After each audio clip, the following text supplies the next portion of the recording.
bem-vindos ao Seminário Teológico Talmide e a nossa aula de História da Igreja 2. Estamos estudando, a partir da aula de hoje, a Igreja Moderna e vamos conhecer os principais movimentos, os principais acontecimentos e as principais contribuições desta Igreja nos séculos seguintes, a partir do século XVII especificamente. Então, tratando da Igreja Moderna, nós iniciamos com os movimentos do século XVII. O primeiro movimento que queremos mencionar aqui é justamente o movimento puritano. Quem foram os puritanos, que já foi mencionado nas aulas anteriores, ou na Igreja Reformada, já mencionamos os puritanos, que tiveram um papel importantíssimo na Reforma Inglesa, e podemos dizer que são os grandes representantes da Reforma Inglesa, são os puritanos. E quem então são esses puritanos? Os puritanos eram um grupo de reformistas, um grupo que concordava com as ideias da reforma, que desejava a reforma, que pediam uma reforma da Igreja Anglicana e que essa igreja rompesse com o catolicismo romano e que pretendiam uma purificação radical da Igreja Anglicana, removendo dela todo e qualquer resíduo de catolicismo. Vale salientar que mais adiante o puritanismo também se dividiu em dois grupos. Um grupo, que esse primeiro grupo de puritanos que desejava o rompimento da Igreja Anglicana com o catolicismo e a eliminação de qualquer vestígio do catolicismo da Igreja Anglicana. Então eles queriam uma reforma da própria Igreja Anglicana, dentro da Igreja Anglicana, e sem criar outros grupos. E havia um outro grupo de puritanos que eram conhecidos também como separatistas, que não acreditavam que era possível reformar a igreja anglicana e que pensavam e acreditavam que era necessário uma nova igreja totalmente desvinculada, sem qualquer raiz do cristianismo anterior, especificamente do catolicismo e da igreja anglicana. Então, o puritanismo, ele tinha alguns princípios e algumas ideias, defendiam algumas coisas. Quais eram, então, esses princípios que os puritanos defendiam? Primeiro, eles defendiam a autoridade suprema, absoluta de Deus sobre todas as coisas e sobre todos os assuntos, inclusive sobre os assuntos políticos e sobre as nações, o governo das nações no mundo. Então, a autoridade suprema de Deus sobre qualquer instituição humana. Outra coisa que os puritanos defendiam era a ênfase no estudo privado da Bíblia.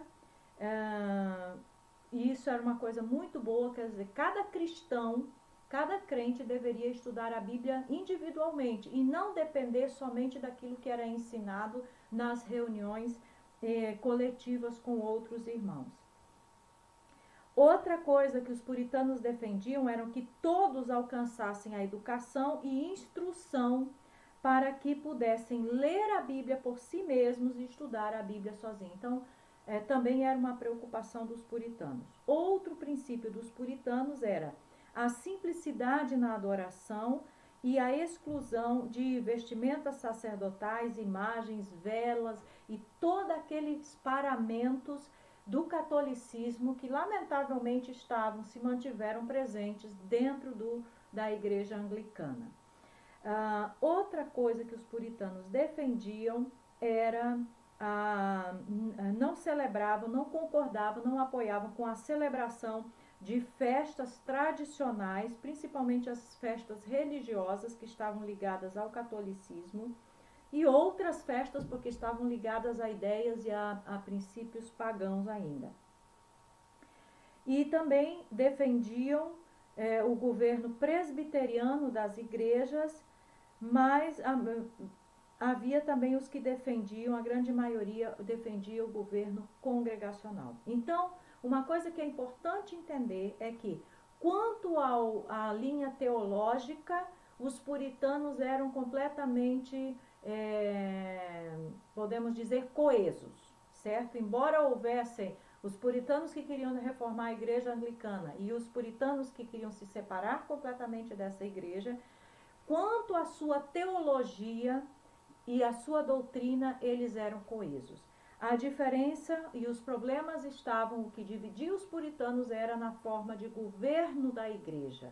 Uns queriam um governo presbiteriano, outros queriam um governo congregacional. Então veja que a questão do termo presbiteriano não tem tanto a ver com a doutrina, tem a ver com o governo da igreja. E uma coisa então que vale salientar aqui, que é exatamente dos puritanos que surgem, podemos dizer, as 3 maiores igrejas históricas que nós conhecemos na atualidade, que são os presbiterianos, os congregacionais e os batistas. Essas 3 igrejas históricas nascem exatamente do movimento puritano. Eles queriam reformar a igreja da Inglaterra, mas alguns se separaram dela, os separatistas, como já mencionamos. Todos os 3 grupos, congregacionais, presbiterianos e batistas, eram calvinistas na sua linha teológica, na sua doutrina teológica. E em diferentes períodos foram perseguidos ou tolerados, dependendo, né, de quem estava governando, no caso da Inglaterra. Além dos puritanos, outro movimento que houve na Inglaterra no século XVII foram os Quakers, ou os Amigos, como eram conhecidos. Eles surgiram sob a liderança de George Fox e reagiram em uma direção mística contra a ortodoxia fria.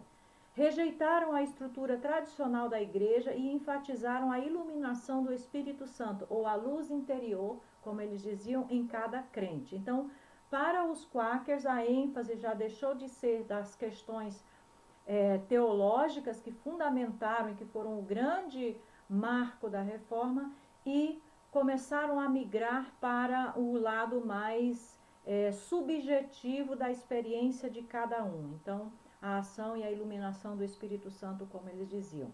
Eles não têm sacramentos, não fazem votos e nem participam do exército. A princípio, eles também não tinham ministros, líderes, mas hoje alguns têm. Promoveram várias causas sociais, como a abolição da escravidão. Foram intensamente perseguidos e encontraram refúgio na colônia de Pensilvânia, nos Estados Unidos, que na época não era ainda Estados Unidos, fundada por William Penn, um quaker, e exatamente essa colônia recebeu o nome de Pensilvânia em homenagem ao William Penn. Outro movimento do século XVII foi o pietismo. Quando tratamos do luteranismo mais anteriormente, mencionamos o pietismo. Então, o que foi o pietismo? O pietismo foi um movimento espiritual dentro da igreja luterana, ou seja, entre os luteranos, foi um movimento que nós podemos dizer como se fosse um movimento de avivamento dentro do luteranismo, que estava frio. Eles insistiram na regeneração, vida espiritual ativa e estudo da Bíblia, como muitos outros. Faltava boa organização e acabou caindo no legalismo. Então, com relação ao pietismo, podemos dizer ainda que eles tinham uma vida cristã viva, de leitura da Bíblia e de oração, uma vida muito dinâmica, tanto em público como na sua vida pessoal privada. O pietismo foi o começo do movimento missionário protestante desse período da Igreja moderna, que nós vamos ver mais adiante. Então, esse mérito, o incentivador, podemos dizer assim, a semente, a raiz do movimento missionário está exatamente no movimento pietista. E também podemos dizer que o movimento pietista foi o início dos outros grandes avivamentos que vão surgir também neste período da Igreja moderna.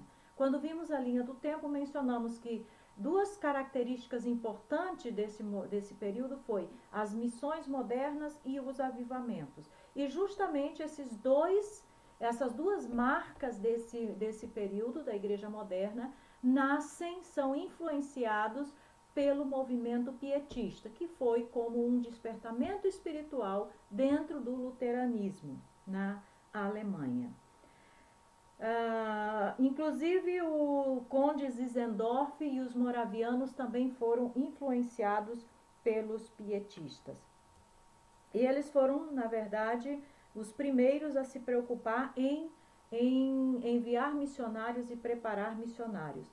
Em 1705, o rei da Dinamarca, admirador do pietismo, decidiu enviar uns missionários e as suas colônias na Índia, e então Bartolomeu Ziegenbalg e Henrique Plutschau, discípulos de Frank, discípulo de Spener, que foi o pai do pietismo, fundaram a missão de Tranquebar, na Índia.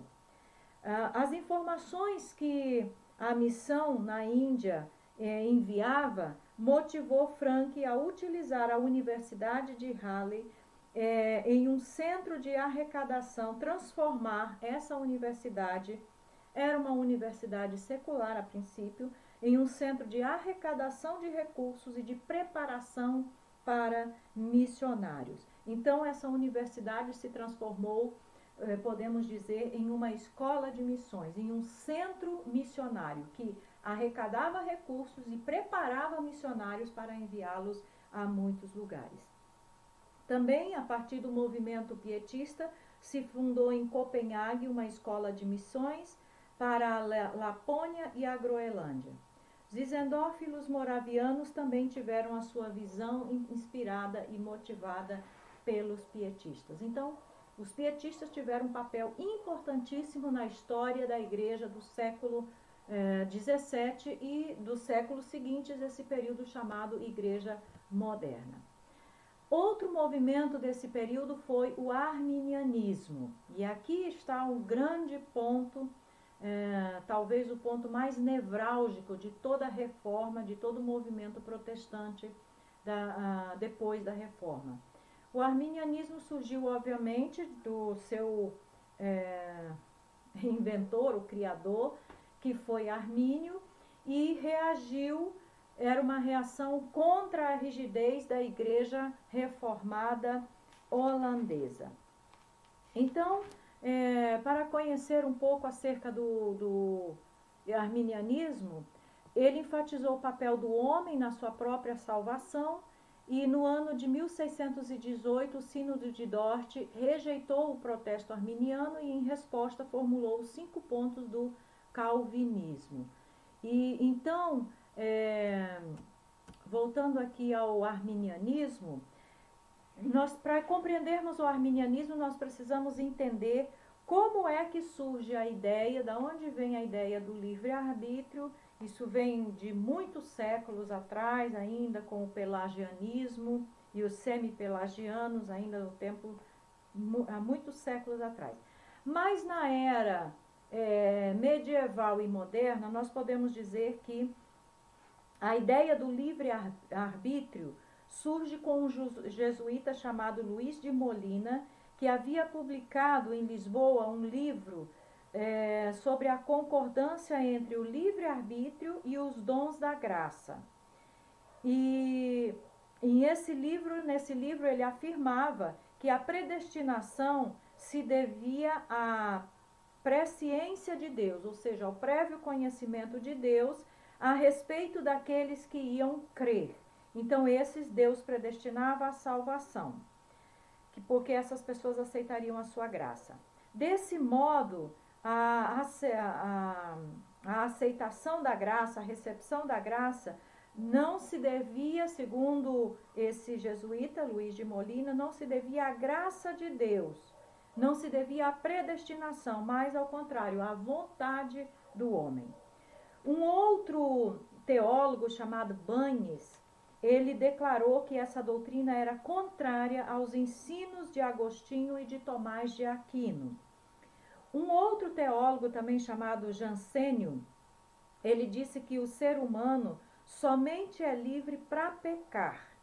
E o livre-arbítrio do pecador é, na verdade, um escravo do pecado e necessita ser liberto pela graça divina.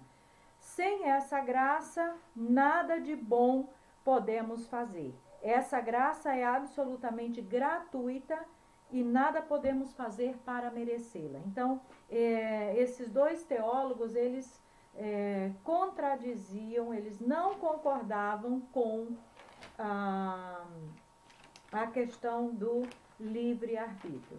Houve uma divergência dentro do luteranismo com relação a isso,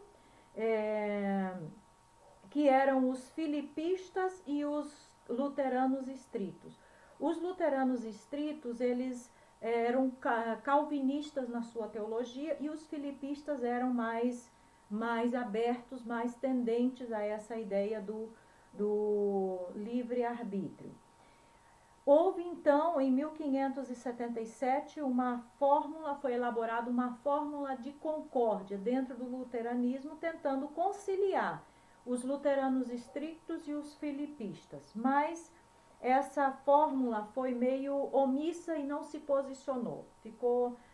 Não tomou nenhuma posição e não se definiu quanto ao que cada grupo deveria crer. Então, nós temos que entender como surge o arminianismo. Essa ideia do livre-arbítrio, então, surge na Idade Média com esse jesuíta chamado Molina e vem se perpetuando, então, e tem também os seus adeptos na Reforma. Então, Armínio, quem foi Armínio? Ele era um calvinista e foi solicitado para refutar um outro teólogo chamado Dirk, que estava justamente atacando a doutrina da predestinação. O Armínio foi solicitado, o Armínio era calvinista e ele foi solicitado para refutar a este teólogo que estava atacando a predestinação. Estudando e preparando-se para argumentar contra, para refutar Dirk, ele acabou se convencendo de que este teólogo estava certo. Então, a doutrina oposta ao calvinismo passou a chamar-se arminianismo. E então, passado o tempo, promoveu-se um debate com relação ao arminianismo e o tema principal era justamente a questão da predestinação. E uma coisa que é interessante observar é que o ponto de discussão não era se havia ou não havia predestinação, porque tanto calvinistas como arminianos concordavam que havia a predestinação, sim. A discórdia estava exatamente em que base essa predestinação acontecia. Para os arminianos, se baseava na presciência, assim como Molina havia dito na Idade Média. E para Gomaro, que estava defendendo, Francisco Gomaro, que estava defendendo o calvinismo, a predestinação se baseava na soberania absoluta de Deus e não na vontade ou na disposição, nos méritos humanos. Então, para entender melhor, outra diferença que havia então com relação ao arminianismo e o calvinismo, que isso fique bem claro, não era quanto à predestinação, porque os dois grupos concordam com a predestinação. A diferença é em que se baseia a predestinação. Para os arminianos, na presciência de Deus. Para os calvinistas, na soberania de Deus. O outro ponto de divergência estava justamente na segurança da salvação. Os arminianos diziam que o homem pode perder a salvação. se ele não se esforçar, se não viver adequadamente, etc, etc, ele pode cair da graça e, portanto, perder a salvação.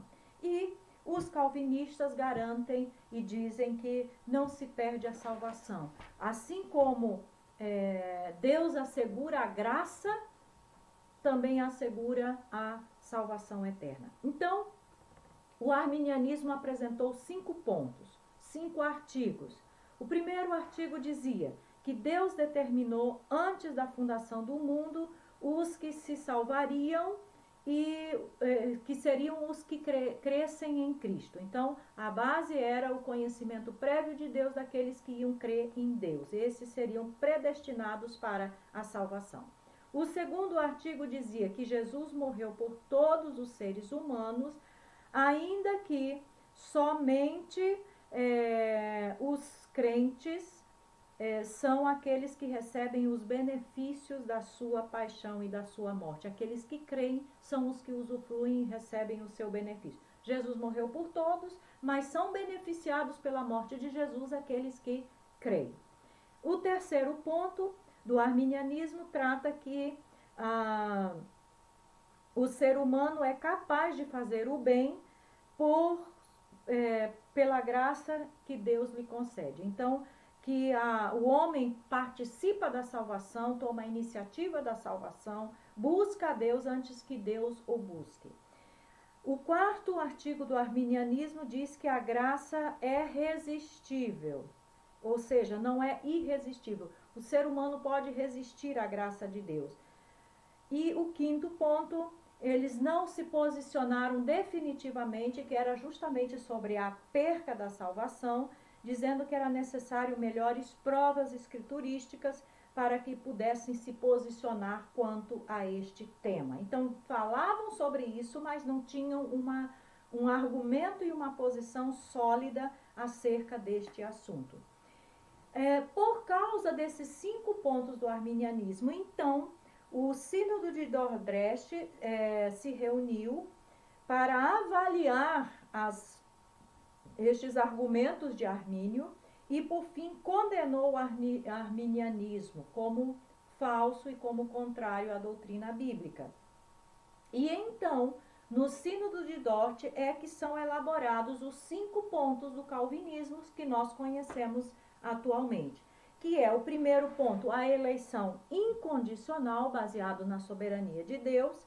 Segundo, a expiação limitada, ou seja, Jesus morreu pelos que seriam salvos.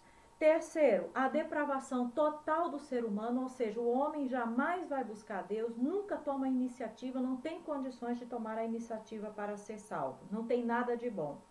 O quarto ponto, a graça irresistível, ou seja, aqueles que foram escolhidos para a salvação não podem resistir à graça, vão ser atraídos por Deus e vão ser convencidos pelo Espírito Santo e ser salvos. E o quinto ponto, a perseverança dos santos, ou seja, quem é salvo persevera até o fim, não perde essa bênção. Depois, em 1647, a Confissão de Westminster confirma o Sínodo de Dordrecht e o amplia e condena mais uma vez o arminianismo e estabelece o calvinismo, 5 pontos do calvinismo como doutrina bíblica. Então, estes são alguns dos movimentos do século XVII. Na próxima aula, nós vamos continuar vendo e conhecendo mais alguns. Que o Senhor te abençoe e até o nosso próximo encontro.